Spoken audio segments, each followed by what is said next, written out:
Feel the grip of the oar handle, smooth yet firm in your hands. Taste the salt of your own sweat and the occasional splash of water. It's all part of the journey. Welcome to another episode of Faster Masters Rowing Radio. Each week, our host, Masters rowing coach Rebecca Caro, dives deep into the world of Masters rowing. Whether you're on the water or in the gym, join us to become a faster master. Let's go rowing. Hello, everybody, and welcome. It's another edition of Faster Masters Rowing Radio, and today we're talking regatta checklists. What are the critical things you must have ready before you're going to a big event? Why is this important? Well, in simple terms, my brain turns to fog sometimes in the pressure of a situation at a regatta. Regattas are busy times. You know that you've got your own squad, your own trailer, the people in your club, the people in your crew. You might be in more than one cruise. You've got different people that you've got to organize around. And at the same time, simultaneously, there's exactly the same thing going on for all the other people at the regatta right next to you. It's busy, it can be loud, and all of those distractions mean it's easy to make mistakes. Forgetting something that you consider to be crucial, for example, your rowing electronics, might be something that really affects the race outcome for you. So let's get going with the really important things. Your checklist needs to be written down. I don't mind if it's on notes in your phone or if it's physically on a piece of paper, but it really helps if you have it written down. My checklist starts with what I need to pack before I go.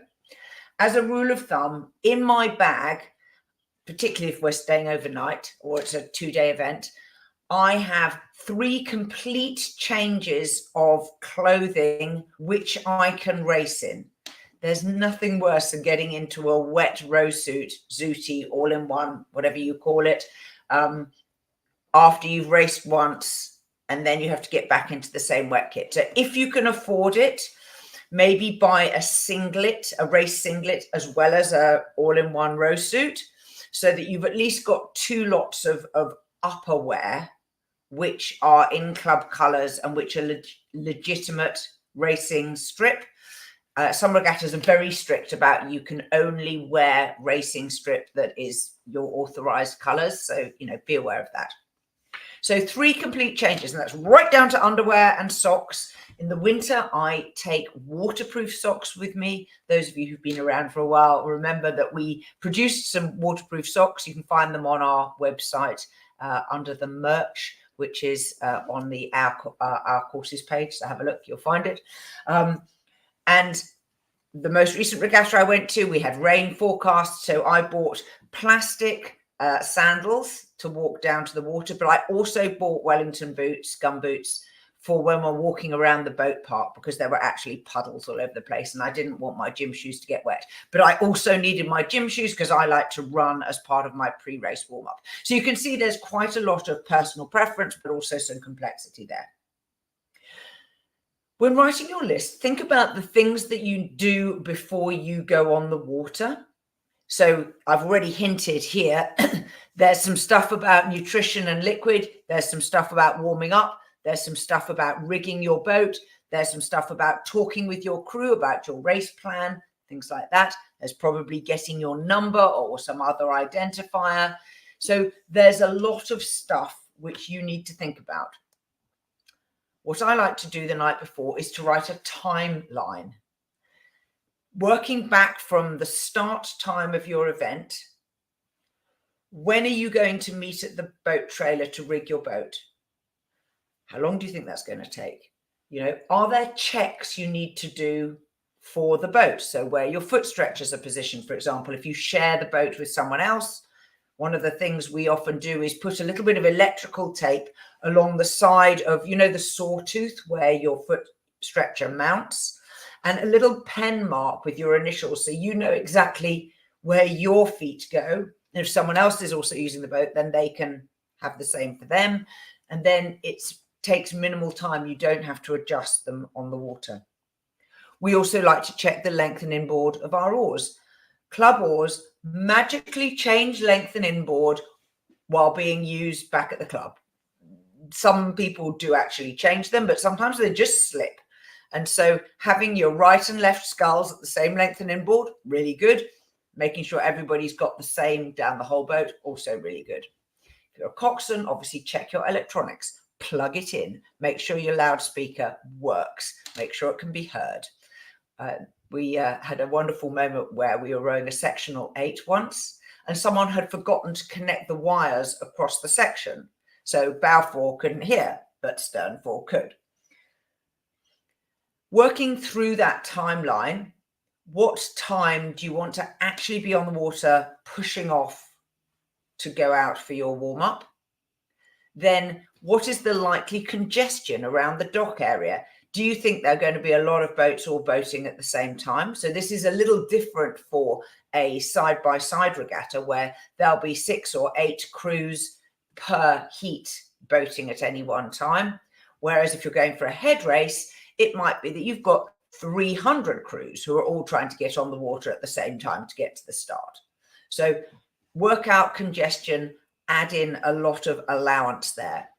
If you're going to the head of the Charles, and I very much hope that I will see you there because I've booked a stand to be there myself, you know that queuing to get onto the docks takes a long time. Queuing to go through the bridges on the way down to the start takes a long time. And those are things that it's worth asking experienced people. If I want to do a practice on Wednesday, on Thursday, on Friday afternoon when there isn't any racing, what sort of time allowance should I make in order that I don't, that I optimize, the amount of time that I'm on the water and I'm not getting cold and so on. So now let's think about other things. So for a 1K straight racing, you'll often do more than one event in a day. In fact, certain head races will have more than one event in the day. So I write down on my document the actual time of each race. If I've got a number allocated, what the number for my crew is. And I'll sometimes also put who's in the crew so that I've got everything all in one place. We do have a big whiteboard that our club puts in the club tent, which lists the boats allocated, the oars allocated, the number, the lane number, and so on. But it's not infallible. And so I like to make my own records. So I've got it there with me in my pocket, so I don't have to run back to the tent in order to get it. Now let's have a think about your food needs during a regatta day. You have to turn up already fed before you rig boats. Even if you feel that it makes you nauseous, try and work out some sort of food that you can eat. Some people will find a milkshake works quite well for them, or half a banana. If you can eat a full breakfast, for me, I think that's the best solution. So I really like porridge on race day. Don't ask why, just long-standing practice. And I'll often put raisins and honey in it because it's lots of carbs. It's very easy to digest and it's vegetarian as well. Then think about food that you can snack on between races or in the boat, perhaps while you're waiting to race if you're in a head race. Lots of people like simple things like gels, which you can just sip. Obviously, water, which has got electrolytes in it, sometimes a little bit of carbohydrate in your water mix as well. You may want granola bars if you find those are easy to eat. Something that's small. I often wear a gilet, which has a tiny zipper pocket on my back, and it's just long enough to put a granola bar in. It doesn't get in the way, and so I can have it there in case I think I want it. For myself, I find that I generally don't digest anything 20 minutes before a race, but if I eat longer than 20 minutes before a race, that's okay. The exception is if you eat those, do you have these jelly snakes? They're sort of made out of fruit juice, and they're just, a good bit of glucose. Obviously, drinking anything isn't a problem for me, right up to the moment the race starts. So all of those things are worth having to hand, things that you can eat in your hand, you don't need a knife and fork for. You're also going to need a main meal at least at one point in the day, and you've got to be flexible about when you eat it. So I bring what notionally I think of as lunch. My personal choice is pasta with cheese and vegetables chopped up into it. Sometimes I put a little bit of ham in as well. And inside the plastic box, I'll always put a spoon so they don't get separated. And yeah, the handle gets a little greasy, but it means that I can eat it, eat a couple of mouthfuls, replace the spoon, come back later on and have another couple of mouthfuls. And quite often I find I don't finish it. I don't make a large portion, but the pressures of being at a regatta and race day mean that often time for eating and allowing enough time to digest doesn't get factored in. But at least I know I have eaten something.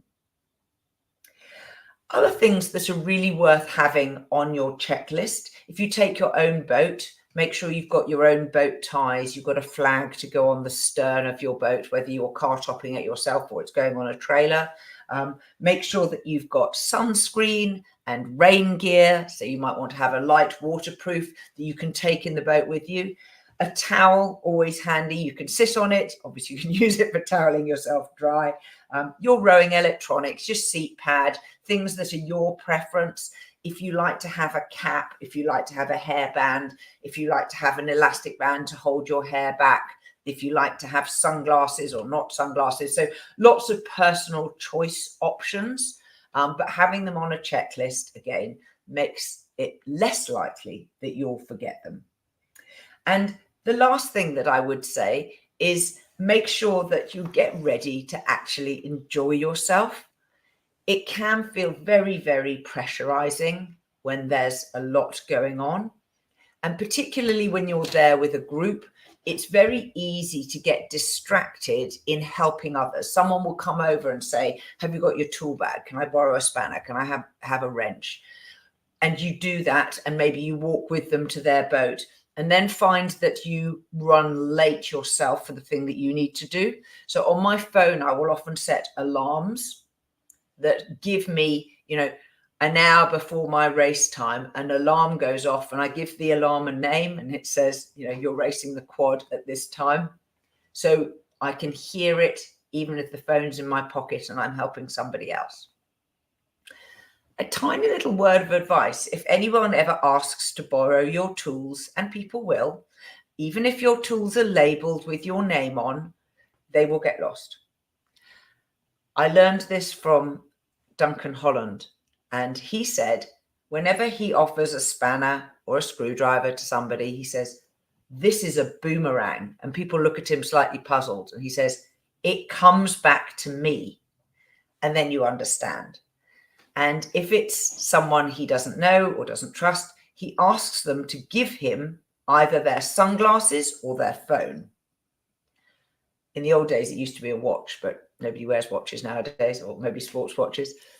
And as a result, they are far more likely to return it because they look for their phone, can't find it, realize they've given it to the coach, and then they go and return the tool and they get their phone back. He said sometimes he ends up with a pocket full of phones at a regatta, but it is quite effective. So just in summary, those are the sorts of things that I think are worthwhile you having on a checklist for your regattas. And I very much hope that this works out well for you. And of course, you can improve your checklist over time. We are part of the Rowing Chat Podcast Network. Please tell your fellow rowers about the show. If you've learned just one helpful thing from today's episode, please consider supporting the show for as little as $1 per month by visiting fastermastersrowing.com/podcast.